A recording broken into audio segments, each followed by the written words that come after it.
자, 오늘 하나님 말씀 창세기 2장 7절부터 17절 같이 제가 봉독하겠습니다. 여호와 하나님이 땅의 흙으로 사람을 지으시고 생기를 그 코에 불어넣으시니 사람이 생명이 되니라.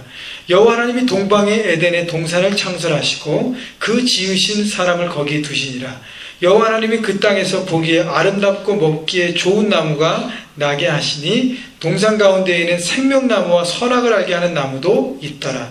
강이 에덴에서 흘러나와 동산을 적시고 거기서부터 갈라져 네 근원이 되었으니 첫째 이름은 비손이라. 금이 있는 하윌라 온 땅을 둘렀으며 그 땅의 금은 순금이요 그곳에는 베델리엄과 호마나도 있으며 둘째 강의 이름은 기온이라 구스 온 땅을 둘렀고 셋째 강의 이름은 히데겔이라 아수르 동쪽으로 흘렀으며 넷째 강은 유브라데라라.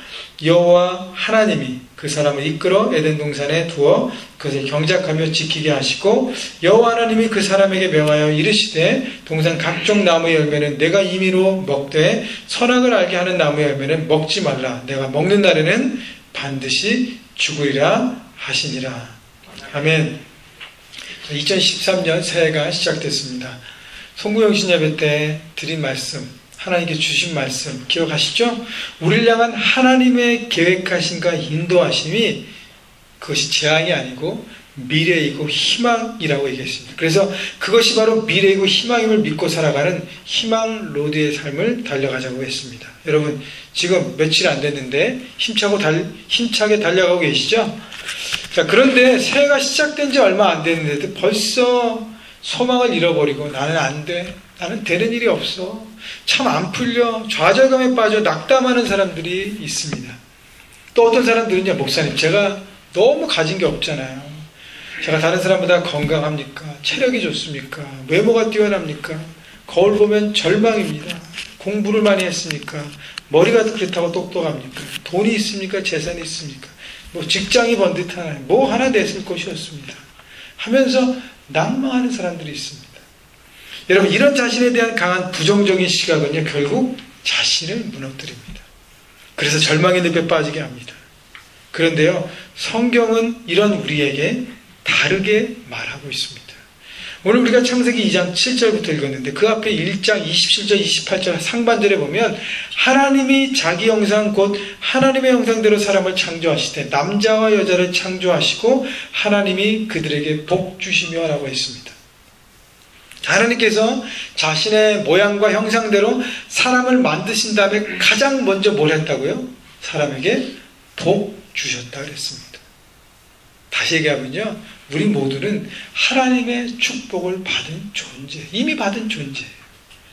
자신에 대해 부정적인 사람, 자신의 이 풀리지 않는 일 때문에 실패 때문에 좌절하는 사람들이 잊어버리고 있는 것 바로 그것이 우리 모두 하나님의 축복을 받은 사람이라는 것입니다.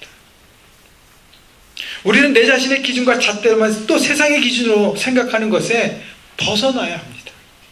우리를 만드신 하나님의 기준으로 내 자신을 바라보고 그 하나님의 기준으로 내 삶의 미래를 바라봐야 그래야 미래와 희망에 살 수 있는 것입니다.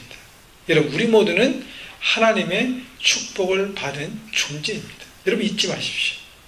다시 말하면 뭐예요? 우리는 하나님의 복덩어리들이에요. 축복덩어리. 그렇다면 오늘 말씀을 통해서 구체적으로 이런 의미는 무엇인가? 그래서 하나님의 축복을 받은 인생임을 우리가 구체적으로 깨닫고 2013년 새해 미래와 희망의 삶을 여러분 모두가 읽어가기를 주님의 이름으로 축복합니다. 자, 우리가 하나님의 축복받은 인생이라는 이유는 무엇인가? 그것이 구체적으로 어떤 의미인가? 세 가지를 볼 텐데요. 첫째, 우리가 하나님의 축복받은 인생은 왜냐하면 우리는 하나님으로부터 차원 높은 존재로 지음받았습니다.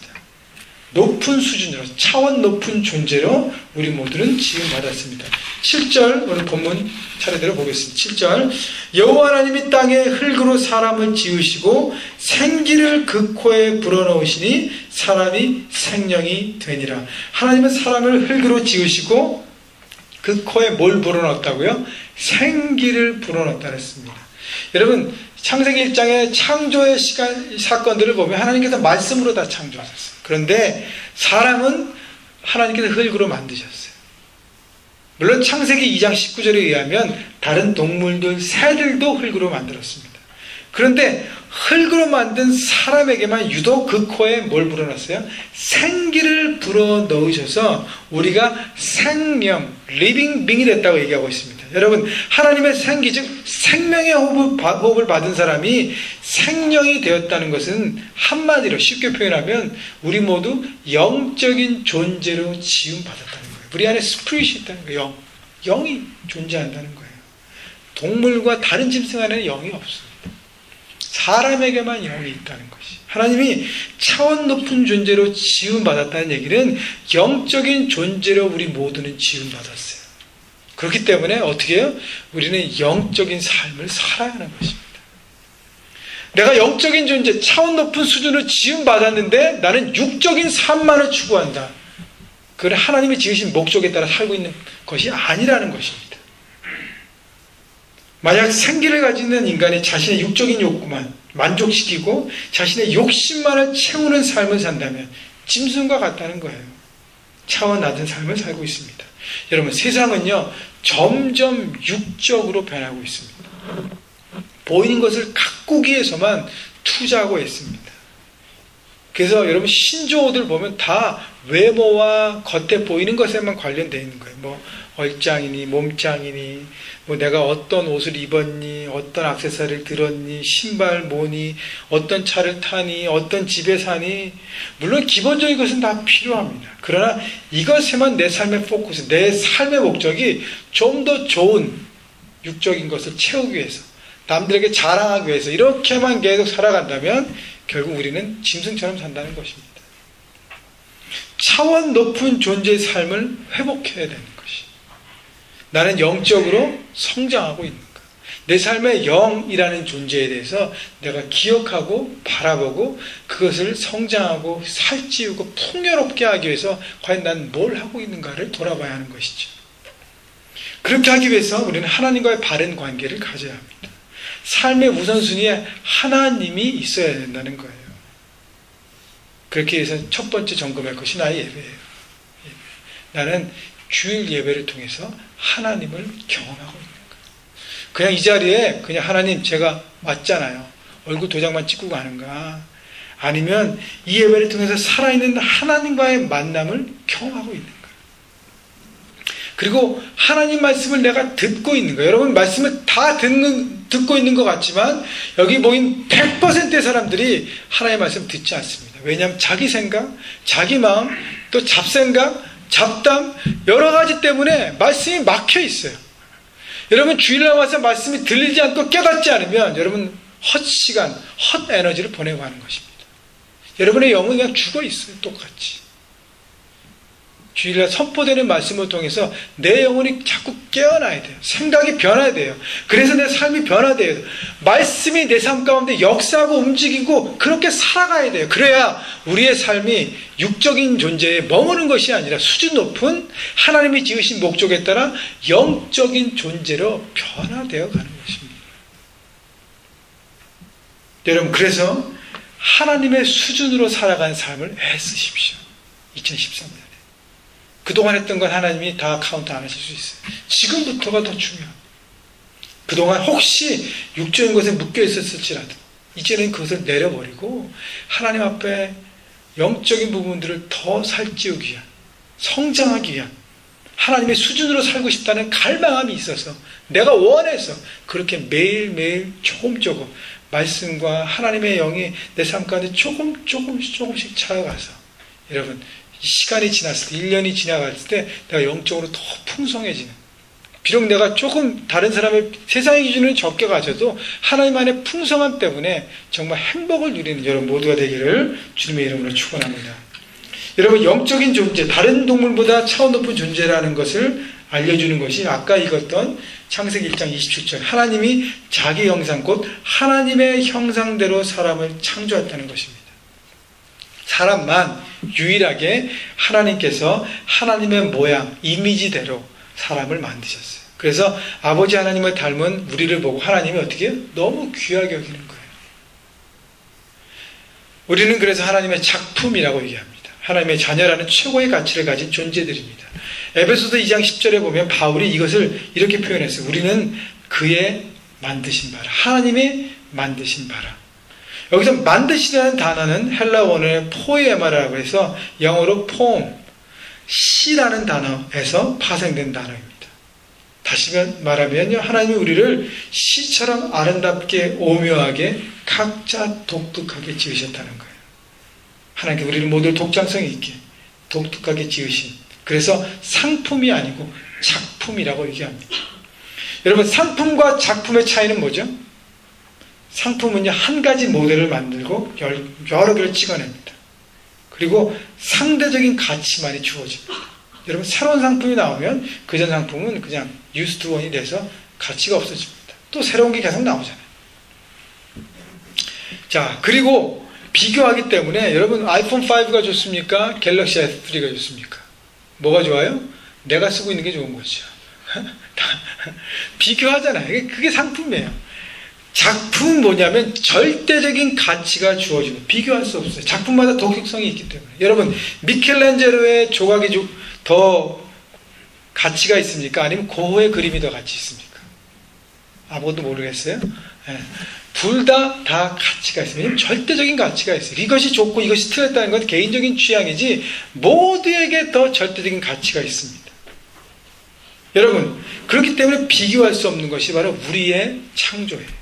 우리의 만든 것이, 하나님 만드신.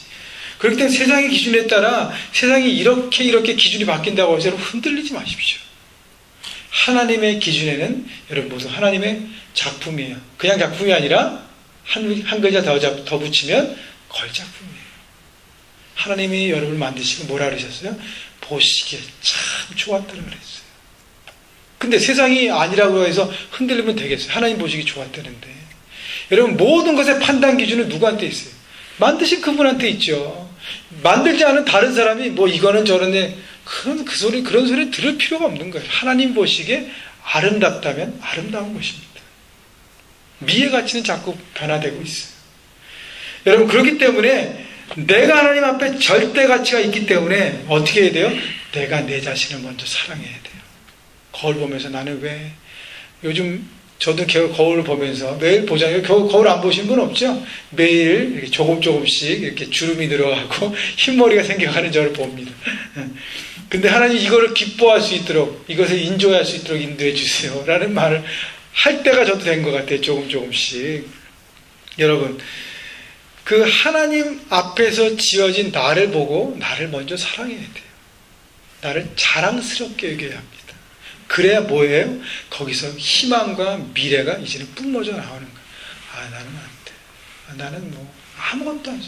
내가 뭐 할 수 있겠어? 그러면 아무것도 못해요.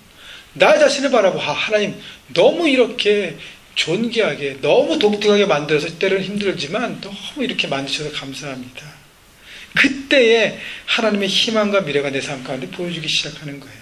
여러분, 또 하나님의 형상으로 지음받았다는 의미는 뭐냐면 왕 같은 존재로 지어졌다는 것입니다. 고대 근동 문화에서 유일하게 왕에게만 신의 형상, 신의 이름이 붙어졌습니다.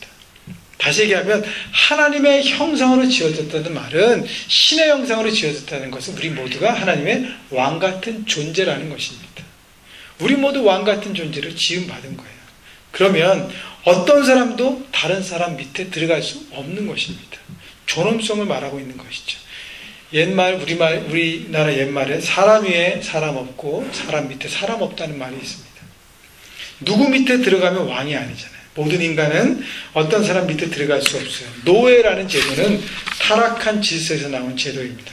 물론 기능적으로요 다르기 때문에 더 많은 책임을 맡은 포지션과 작은 포지션을 맡은 사람들과의 차이 때문에 기능적인 차이는 있을지 모르지만, 그렇다고 해서 높은 포지션에 있는 사람이 낮은 포지션에 있는 사람을 폄하해서는 안 된다는 것입니다. 피부 색깔이 다르다고, 몸이 불편하다고, 나이가 나보다 어리다고 무시하고 박대하면 안 된다는 것이죠. 왜요? 그들도 왕이기 때문에. 여러분만 왕이 아니에요. 다른 그 사람도 왕이기 때문에 그 사람을 무시하고 그 사람을 폄하하면 누굴 무시하게 된다? 그 사람을 지으신 하나님을 무시하게 되는 것입니다. 여러분, 그래서 우리의 언어를 조심해야 돼요. 내가 한 사람을 룩다운하고 그 사람을 정죄하고 그 사람을 비판하면 누굴 비판해요? 그를 지으신 하나님을 비판하는 것입니다. 한국 사람들은요, 처음 만나면 꼭 나이를 알고 싶어 합니다. 그죠? 뭐 이 얘기 저 얘기 막 돌려 하지만 결국은 뭐예요? 몇 년도에 태어났어. 이걸 알고 싶은 거예요. 왜 알고 싶어 합니까? 나이가 나보다 한 살이라도 많으면 존대하고 나보다 한 살이라도 어리면 어떻게 해요? 그냥 하대하는 거죠. 그 다음부터 말 놓고. 물론 그게 나쁘다는 것만은 아니에요. 더 친해지는 기회가 되겠지만 우리의 잘못된 생각을 우리는 고쳐야 하는 것이죠. 여러분, 요즘은 많이 나아졌는데 제가 1995년 하와이에 살다가 캘리포니아에 이사 왔는데 그때 이제 저는 한국 사람이 별로 없는 데 살다가 한국 사람이 많은데 처음 와서 사는 거예요. 호주에 있다가 하와이에 있다가 하와이에서도 이제 호놀루 같은 사람이 한국 사람이 많은데 코나라는 작은 섬에 있었기 때문에 한국 사람이 없는 데 살았었어요. 여기 와서 이제 한국 마켓 갔는데 이제 캐시하는 분이 막 계산하잖아요. 근데 이렇게 비닐봉지에 막 짐을 싸주는 그 라티노 우리 형제자매들 있잖아요. 그죠? 그 친구한테 캐시어가 대풍 하나 그랬더니 대풍? 그래서 한국말 너무 잘하더라고요. 미자원과도 파마? 뭐 하여튼 너무 잘하더라고요. 그래서 야, 신기하다. 근데 중요한 것은 뭐냐면 그들을 폄하하는 한 단어가 저의 마음을 상하게 했습니다. 맥작이라는 단어, 멕시칸 작업부를 줄여서 두 자로 말하고 있습니다. 그리고 그 사람들에게 험한 욕설을 막 하더라고요. 막대하는 분도 많이 봤습니다. 저는 그렇게 연약한 사람들을 폄하하며 막대하는 사람들을 볼 때마다 그런 분들이 말하는 자신의 수준을 떨어뜨리고 있는 것을 모르고 있다는 것을 생각해 봅니다. 여러분, 내가 한 사람을 낮게 여기고 하찮게 여기면요, 그 말하는 사람도 하찮아지는 것입니다. 여러분, 그걸 알아야 돼요. 함께하는 사람들은 낮게 하찮게 여기면 나도 하찮게 여긴 것을 알아야 되기 때문에 결국 자신도 존귀함을 받지 못하는 것입니다. 수준을 같이 떨어뜨리는 거예요. 그렇기 때문에 삶 현장에 만나는 사람들, 그 사람들이 어떤 연약한 사람일지라도 그 사람을 존귀하게 여겨야 합니다. 그 사람도 하나님의 지으신 작품이에요. 그 사람도 하나님의 지으신 왕 같은 존재인 것입니다. 여러분의 영향력이 커지고 확장되고 더 큰 일들을 감당하면 할수록 여러분 그것에 굉장히 조심하셔야 돼요. 그러기 위해서 먼저 여러분의 가족을 존귀하게 여기십시오. 여러분의 남편을, 여러분의 아내를, 여러분의 자녀들을, 기혼자들은 존귀하게 여기십시오. 또 그리고 삶 현장에서 여러분과 함께 일하는 사람들, 그 사람이 내게 좀 힘들게 하고 어려워할지라도 그 사람 자체는 미워하지 마십시오. 그 사람이 한 일에 대해서는 분노할 수 있지만 그 사람 자체에 대해서는 분리해서 생각하면서 그 사람을 품을 수 있도록 존귀하게 여기는 여러분 모두가 되기를 바랍니다. 주님 안에 한 가족 되는 우리 형제자매들도 마찬가지예요. 여러분 기억하십시오. 여러분은 하나님의 존귀하게 만드신 작품이에요. 자부심을 가지십시오. 또 하나님의 생명의 호흡을 해야 함을 잊지 마시고 주님 안에서 주님과의 바른 만남을 통해 날마다 존귀한 하나님의 자녀로 왕같은 제사장으로 살아가는 그런 2013년 달려가시기를 주님의 이름으로 축원합니다. 자, 두 번째, 우리가 하나님의 축복을 받은 존재라는 의미, 그 이유는 무엇인가? 두 번째는 풍성한 삶의 터전을 공급받았기 때문입니다. 풍성한 삶을 공급받았기 때문에. 8절 볼까요? 여호와 하나님이 동방의 에덴에 동산을 창설하시고 그 지으신 사람을 거기 두시니라. 하나님께서 사람을 존귀하게 만드시고 사람이 살아갈 장소를 준비하셨는데 그 이름은 뭐예요? 에덴이었습니다. 에덴. 8절에 뭐라 그래요? 에덴의 동산을 창설하시고 에덴 동산을 지으셨다는 거예요. 여러분, 여기서 에덴이라는 말은 히브리어 원어로 보면 즐거움, 기쁨, 풍성함이라는 뜻을 갖고 있습니다. 다시 말하면 하나님께서 에덴이라는 곳을 통해서 우리의 삶에 기쁨과 즐거움과 풍성함을 공급하셨다는 거예요. 우리는요, 어떤 라이트이냐면 즐겁고 기쁘고 풍성하고 부유하게 살 권리가 있는 거예요. 여러분 삶에 이것이 부족하다면 빨리 하나님과 관계를 회복하셔야 합니다. 그리고 여러분이 있는 삶의 현장을 에덴으로 자꾸 회복시키셔야 돼요. 9절 보십시오. 여호와 하나님이 그 땅에서 보기에 아름답고 먹기에 좋은 나무가 나게 하시니 동산 가운데 생명나무와 선악을 알게 하는 나무도 있더라. 거기에는 풍성한 나무가 자라게 하시고 그 아름다운 나무에 많은 열매를 맺게 하셨습니다. 다 누굴 위해서요? 우리를 위해서. 10절. 강이 에덴에서 흘러나와 동산을 적시고 거기서부터 갈라져 네 근원이 되었으니. 자, 에덴에는 뭐가 흘렀어요? 강물이 흘러내려가고 있습니다. 그 강이 한 근원에서 나와서 네 강물로 줄기를 갈라서 네 강이 에덴 동산에서 흘러가고 있습니다. 여러분, 물이 흐르는 땅이라는 것은 물은 생명이에요. 그 땅은 생명이 있습니다. 물이 있다는 것은 그 땅에 열매가 있어요. 풍성한 추수가 있어요. 결국 똑같은 얘기, 부유함이 있는 땅이었다는 것을 성경은 얘기해 주고 있는 것입니다. 에덴 동산에 생명이 흐르는 것, 그것도 풍성하게. 여러분, 강이 하나만 흘러도 엄청난 땅이에요. 한국의 서울이라는 땅에 강이 몇 개나 흘러요? 한강 하나 흐릅니다. 근데 그 땅이 부유한 땅에서 엄청난 땅이 됐잖아요. 인류의 문명이 발생되었던 이집트의 나일강이나 중국의 양찌강이나 메소포타미아의 티그리스 유프라테스 강이나 인도의 겐지스 인더스 강이나 그 강이 하나 내지 두 개밖에 없지만 한 문명을 이루는 놀라운 강이 됐습니다. 근데 에덴은 몇 개가 흐른다고요? 4개나 흐른다고요. 그 얘기는 뭡니까? 풍성함을 보여주시는 것이에요. 자, 이 구체적인 풍성함이 무엇인가? 우리 강의 이름을 통해서 한번 보십시다. 11절. 첫 번째 강, 첫째 이름은 비손이라 금이 있는 하윌라 온 땅을 둘렀으며. 여기서 말하는 비손이라는 강, 비손이라는 이름은요, 부유, 풍부라는 뜻을 갖고 있습니다. 본래 흘러 넘친다는 거예요. 하나님의 축복이 흘러 넘치는 땅인 것을 말하고 있는 것입니다. 여러분, 하나님께서 우리에게 주신 축복은요, 우리만 겨우 먹고 살아가는 축복이 아니에요. 내가 감당할 수 없는 정도의 풍성한, 차고 넘치는, 막 폭포수에서 흘러 넘치는 것처럼 그 놀라운 축복을 하나님께서 우리에게 주신 것이라는 것이에요. 우리 가정을 통해서 하나님 그런 축복을 받기 원해요. 여러분 일하는 일터를 통해서 그런 걸 받기 원해요. 하나님 주신 우리 형제가족 통해서 그걸 받기 원해요. 그것이 바로 원래 에덴의 삶의 목적과 상황이었다는 것입니다. 그 다음에요, 13절. 둘째 강의 이름은 기온이라. 구수 온 땅을 둘렀고, 기온이라는 뜻은요, 은혜라는 것입니다. 하나님의 은혜가 흘러넘치는 땅. 우리는 아무것도 한 것 없지만 받을 자격이 없지만 하나님의 일방적인 은혜를 받았다는 것이죠. 여러분, 아담이요, 에덴 동산에 살기 위해서 뭐 한 게 있나요? 아무것도 한 게 없어요. 그냥 지음받고 숨 쉬는 것 뿐이에요. 에덴 동산 하나님이 다 만들어주셔서 거기에 집어넣으신 것 뿐이에요. 그래서 뭐라 그래요? 은혜라고 얘기하는 거예요. 선물, 거저 받은 것이. 우리가 살아가는 이 땅의 삶, 하나님부터 거저 받은 거예요. 그렇기 때문에 나중에 거저 돌려주고 떠나는 것입니다. 우리는 소유권이 없어요.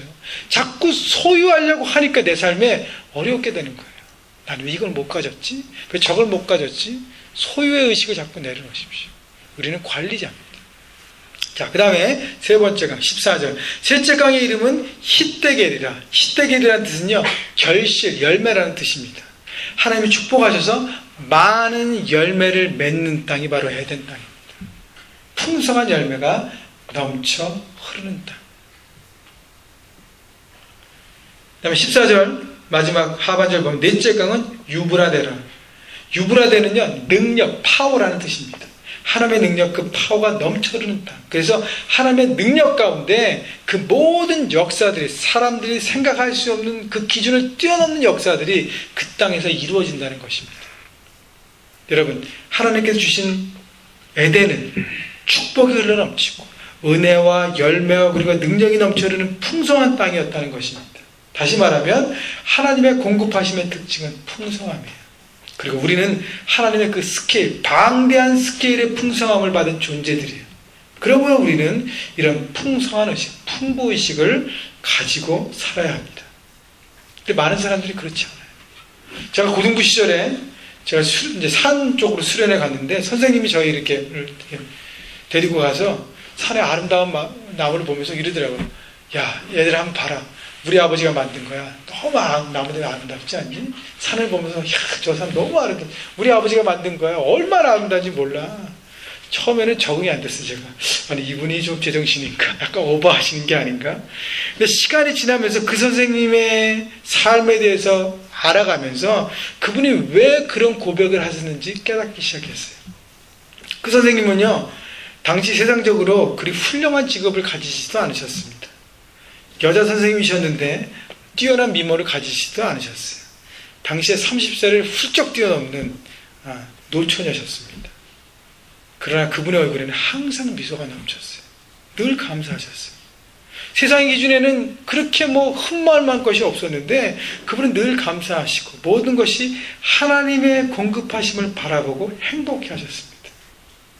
저는 그 선생님이 창조자 하나님을 품은 풍부의식으로 살아가셨기 때문에 자신의 삶의 고백이 내 기준과 세상의 기준이 아니라 하나님의 기준으로 모든 걸 바라보려고 했기 때문에 만사에, 범사에 감사하고 기뻐하는 것을 저는 바라보았습니다. 여러분 그렇습니다. 풍부의식을 갖고 하나님은 내 아버지신 것을 내가 믿고 의지하면요, 여러분 조금 못 가졌다고 해서 흔들리지 않습니다.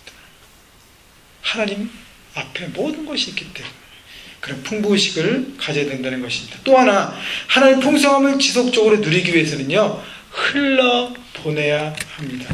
여러분, 에덴 동산의 강의 특징은 뭐예요?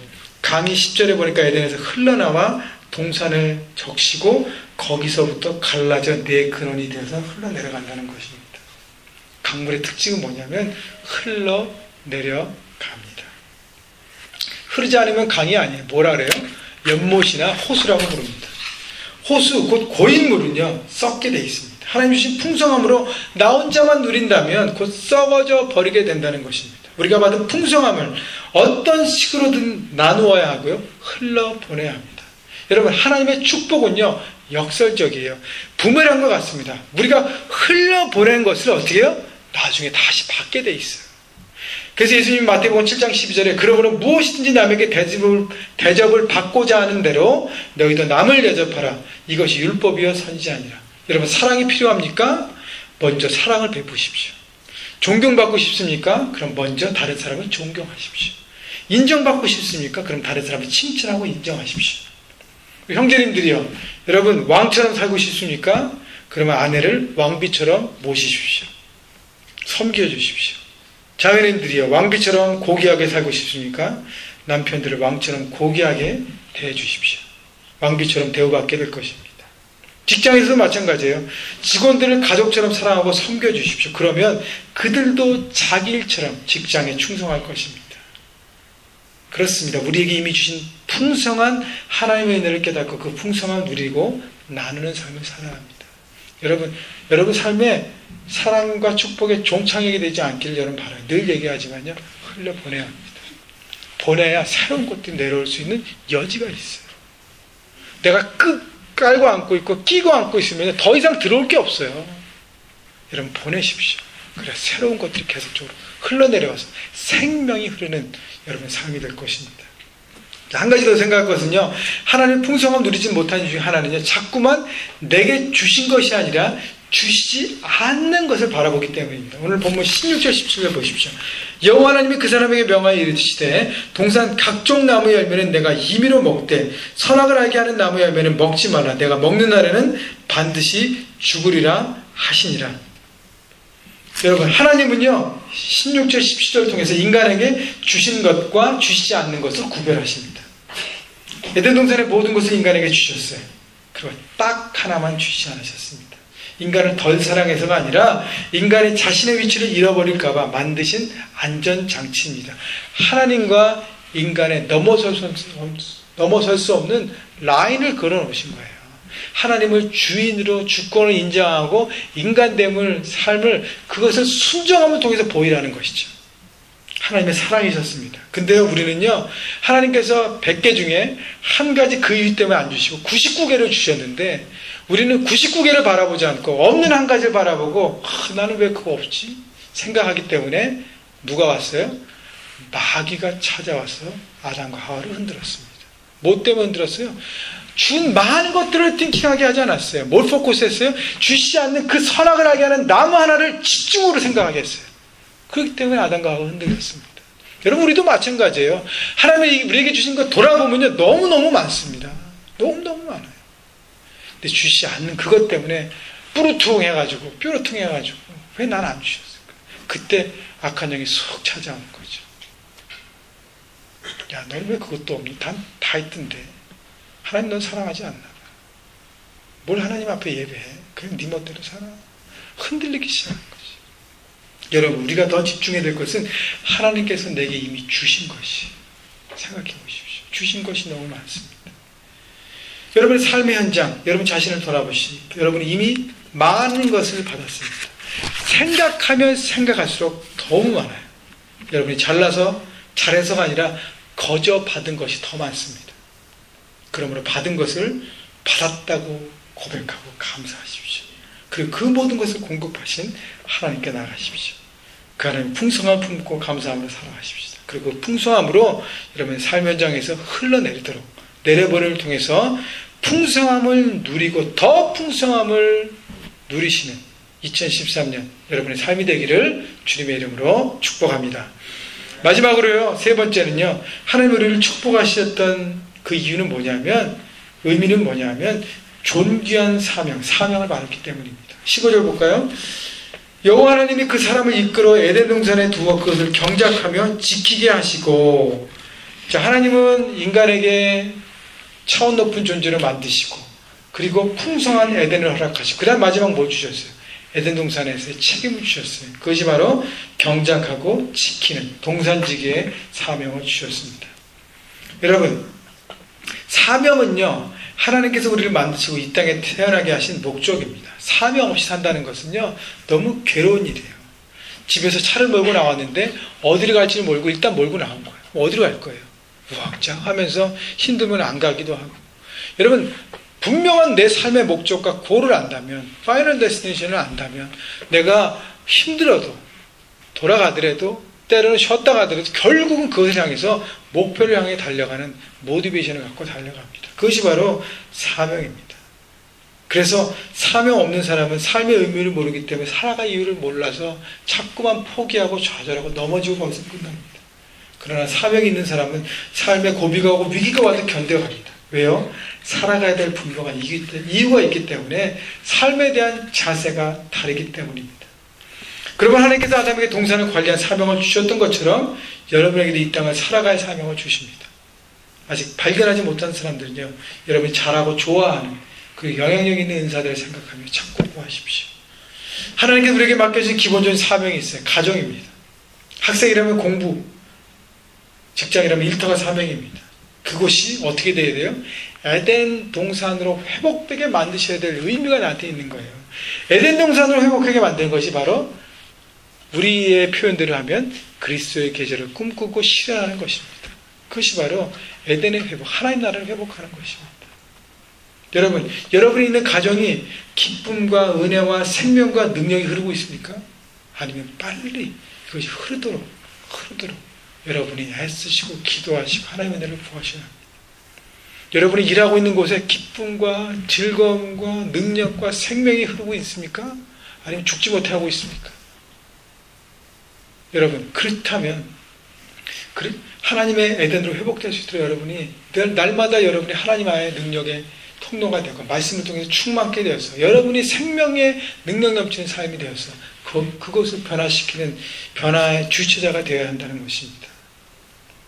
여러분, 또 하나는요, 여러분의 주인 되신 하나님께서 우리에게 사명을 맡기신 것은, 주인은요, 가장 믿는 사람에게 모든 걸 맡깁니다.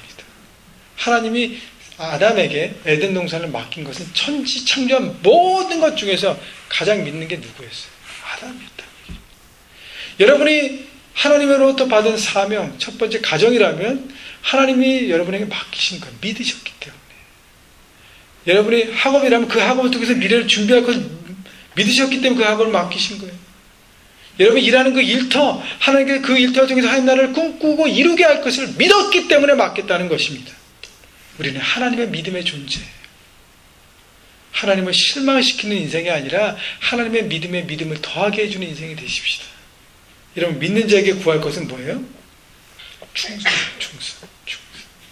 충성은 하나님의 말씀을 듣고 그 말씀이 하나님의 음성인 데서 믿는 데서 나오는 행동인 것입니다. 사명을 발견한 후에 어려운 시기를 만날 때라도 지금 내 눈에 보이고 잡히는 것이 하나도 없을지라도 내 방법으로 머리 쓰며 요리조리 대책만 찾는 것이 아니라 내 방법보다 하나님의 방법이 더 좋은 것을 믿고 나가는 것, 그것이 바로 믿음이라고 얘기합니다. 여러분, 여러분이 다 알고 여러분이 할 수 있는 것을 해나가는 건 믿음이 아니에요. 내가 바라볼 수 없고 할 수 없고 정말 너무 어렵지만 그때 하나님을 향한 믿음으로 달려가는 것을 믿음이라고 얘기하죠. 잠언 16장 3절에 너희 행사를 여호와께 맡기라. 그리하면 내가 경영한 것이 이루리라 말씀하셨어요. 하나님의 주인 되심을 인정하고 어떻게 시간의 주인, 물질의 주인이 하나님이신 것을 삶으로 보여야 하는 것이죠. 예배를 통해서, 묵상과 기도를 통해서, 정직과 헌금과 그리고 나눔을 통해서 이것이야말로 하나님 믿고 나아가는 삶, 하나님의 나라를 이루어가는 충성된 자리로 나아가는 것입니다. 이것이 바로 에덴의 삶을 회복하는 것입니다. 여러분 모두는요 하나님의 축복받은 인생입니다. 잊지 마십시오. 여러분이 어떤 위치에 내려갔든 어떤 삶의 위기에 왔든 어떤 좌절을 경험하든 여러분은 still 뭐예요? 하나님의 축복받은 존재예요. 거기에 끝날 인생이 아니에요. 여러분 자신에게 명령하십시오. 나는 이렇게 끝날 인생이 아니야. 나는 다시 일어나서 하나님의 뜻을 붙잡고 신앙으로 달려가면서 하나님의 사명을 이룰 자라라고 여러분 자신에게 되뇌으십시오. 그리고 주님 향한 믿음의 선포를 하십시오. 그때에 여러분 그 자리에서 일어나서 희망로드로 달려갈 수 있을 것입니다. 하나님의 형상대로 즉 하나님의 높은 수준으로 지음받은 것을 여러분 기억하십시오. 그래서 영적인 삶을 살아야 된다는 것. 두 번째, 에덴이라는 풍성한 삶을 공급받았어요. 은혜와 기쁨과 열매와 능력이 흐르는 땅. 여러분 안에 웃음이 2013년 이 기쁨과 열매와 능력을 통해서 가득하기를 축복합니다. 세 번째, 그 에덴을 관리하는 사명을 받았어요. 그 은혜와 기쁨과 열매와 능력이 흐르는 땅이 되기 위해서 내가 그것을 관리해야 돼요. 뚝 떨어지는 게 아니에요. 내가 관리하고 내가 하나님을 믿고 의지하고 어렵지만 충성하고 삶 현장에서 하나님 나라를 읽어가려고 애랬을 때 그 안에 그것이 열매로 내 안에 다가오는 것입니다. 여러분 이렇게 에덴을 회복하고 하나님 나라를 읽어가고 누리시는 2013년 미래와 희망 로드로 달려가신 여러분 모두가 되시기를 주님의 이름으로 축복합니다. 아멘.